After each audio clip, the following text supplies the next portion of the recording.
বর্তমানে এআই প্রযুক্তি নিয়ে অনেক আলেমদের মুখে শুনেছি এটা নাকি দাজ্জালের অনেক বড় ফিতনা। দাজ্জাল নাকি এই প্রযুক্তির দ্বারা মানুষের ফিতনায় ফেলবে।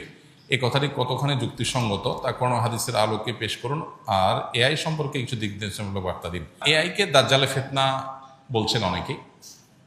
এটা তাদের গবেষণা, এটা তাদের ইস্তিহাদ, লাহু ইস্তিহাদ লাহু ফাহাম। যিনি বলেছেন এটা কোনো হাতমি বিষয় না, এটা কোনো কোরআন সুন্নাহ বর্ণিত মানসুস কোনো বিষয় না যে হ্যাঁ এআই এর ব্যাপারে হাদিস কোরআন আসছে।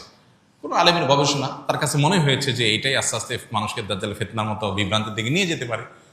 তো কোনো আলেমের গবেষণাকে গবেষণার পর্যায়ে রাখতে হবে, এটাকে ওহির পর্যায়ে নেওয়া যাবে না। এটা হতে পারে, নাও হতে পারে, দাজ্জালের ফিতনাটা অন্য কোনোটা থেকে আসতে পারে। এগুলো কোনোটাকে নিশ্চিত বলার সুযোগ নেই। হ্যাঁ, আমাদের কাছে যদি মনে হয় যে না এটা দাজ্জালের ফিতনা, এটা থেকেই মনে হয় আসবে, তাহলে সেটাকে সেভাবে বলা উচিত, যেটা আমার ধারণা, আমার মনে হয়।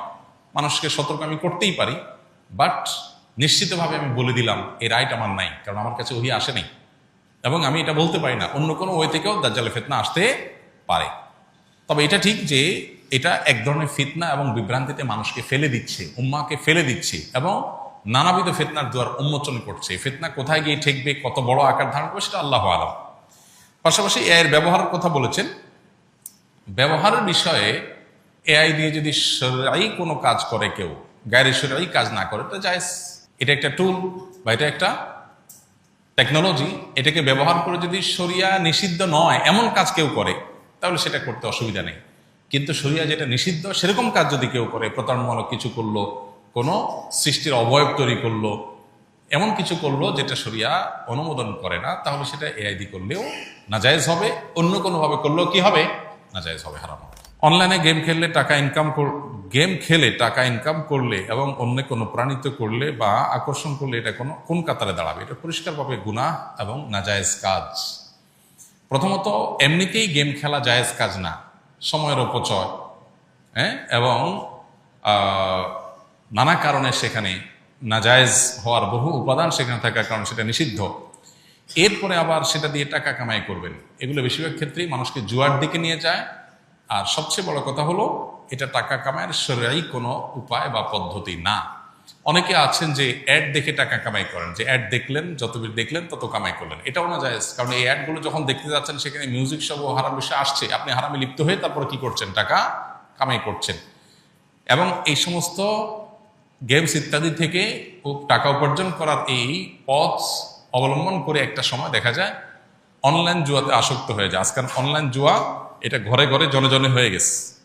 এখন দেখা যায় বিভিন্ন স্পোর্টস চ্যানেলে, বিভিন্ন সাধারণ টিভি চ্যানেলে, বিভিন্ন প্রচারণায়, খেলোয়াড়দের জার্সিতে, বিভিন্ন কিছুতে দেখা যায় যে অনলাইন জুয়ার অ্যাডভার্টাইজ অহরহ, যেটা আমাদের দেশে প্রচলিত আইনেও নিষেধ, ধর্মীয়ভাবেও যেটা হারাম।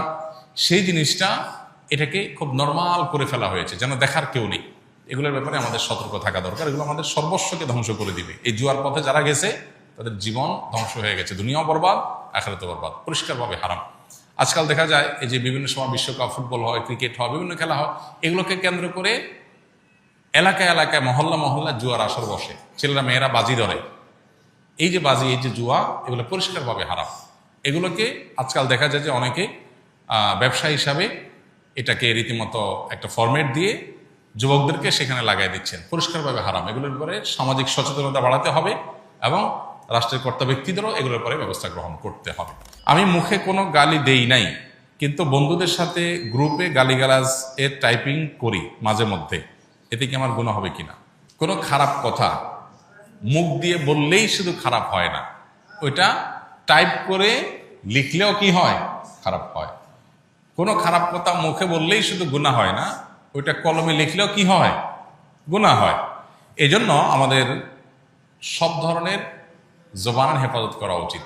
জবানের হেফাজত বলতে শুধুমাত্র দুই ঠোঁটের হেফাজত বা জিহ্বার হেফাজত বা মুখের হেফাজত না।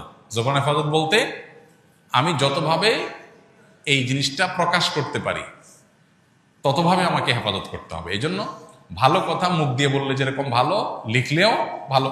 আপনি কাউকে মুখে আসসালামু আলাইকুম বললেন, সব পাবেন। আবার কাউকে চিঠিতে আসসালামু আলাইকুম লিখে দিলেন, মেসেঞ্জারে টাইপে আসসালামু আলাইকুম লিখে দিলেন, সব পাবেন কি পাবেন না? ঠিক একইভাবে খারাপ কথা মুখ দিয়ে বললে যেমন খারাপ, টাইপে করলেও খারাপ। অনেক যুবকরা আছেন আজকাল নিজে এমনি গালমন্দ করেন না, খারাপ কথা বলেন না, কিন্তু বন্ধু বান্ধবের পালায় পড়ে আড্ডাবাজির পালায় পড়ে দেখা যায় যে তিনি বিভিন্ন রকমের গুনাহে লিপ্ত হয়ে যান। এই ব্যাপারে আমাদের বিবেকগুলো অনেক সময় জাগ্রত হয় না, কাজ করে না। আমাদের বিবেকগুলো জাগানো উচিত এবং বিবেক কাজ করা উচিত। মা বাবাকে কষ্ট দিলে কি হয়, কি হবে? কবিরা গুনাহ হয়। মা বাবাকে কষ্ট দিলে কি হবে? কবিরা গুনাহ হবে। আর কবিরা গুনাহ করলে, মহাপাপ হলে তার শাস্তি জাহান্নাম, আর দুনিয়াতেও লাঞ্ছনা অবধারিত। এই জন্য আল্লাহ তাআলা বলেছেন যে মা বাবা তাদেরকে কখনো ধমক দিয়ে কথা বলা যাবে না, এবং তাদেরকে উফ বলা যাবে না। তাদের সামনে আব্দুল ইবনে আব্বাস রাদিয়াল্লাহু তাআলা বর্ণিত এক হাদিসে আছে, তিনি বলেছেন যে মা বাবার সামনে কাপড়ও ঝাড়া যাবে না, যে কাপড়ের ধুলাবালি এটা ঝাড়বে মা বাবার সামনে, এটাও বেয়াদবির শামিল, এটাও হুকুকুল ওয়ালিদাইন বা মা বাবার অবাধ্যতার শামিল। তাহলে কতটা নম্রতা তাদের সামনে দেখাতে হবে। আমরা আজকাল ছাত্ররা, অনেক ছাত্ররা শিক্ষকের সামনে যেরকম মর্যাদা দেখায়, যদিও সেটাও আজকাল হারিয়ে যাচ্ছে, মাদ্রাসার ছেলেদের মধ্যে এখনো আছে, ওস্তাদের সামনে যেরকম মর্যাদার সাথে বিনয়ের সাথে নিজেকে উপস্থাপন করে মা বাবার সামনে সেরকম থাকতে হবে। আমাদের হলো মা বাবা হলেন এমন মানুষ যে যার সাথে সবসময় 24 আওয়ার্সে যে কোনো সময় ঝাড়ি দিয়ে কথা বলা যায়। বিশেষ করে মা মানুষটাই এমন, আমরা মনে করি যে চোখ বন্ধ করে অটো ঝাড়ি দেওয়া যায় যাকে, তিনি হলেন কে? মা। অথচ সবচেয়ে বেশি রেসপেক্ট, সবচেয়ে বেশি সম্মান পাওয়ার কথা তারা। তাদের সামনে মাথা উঁচু করে উচ্চ গলায় কথা বলারই কথা না, কিন্তু আমরা নিয়মিত নামাজ কালাম পড়ে অনেক তালেব ইলমও আছে মা বাবার সামনে এরকম আচরণ করেন।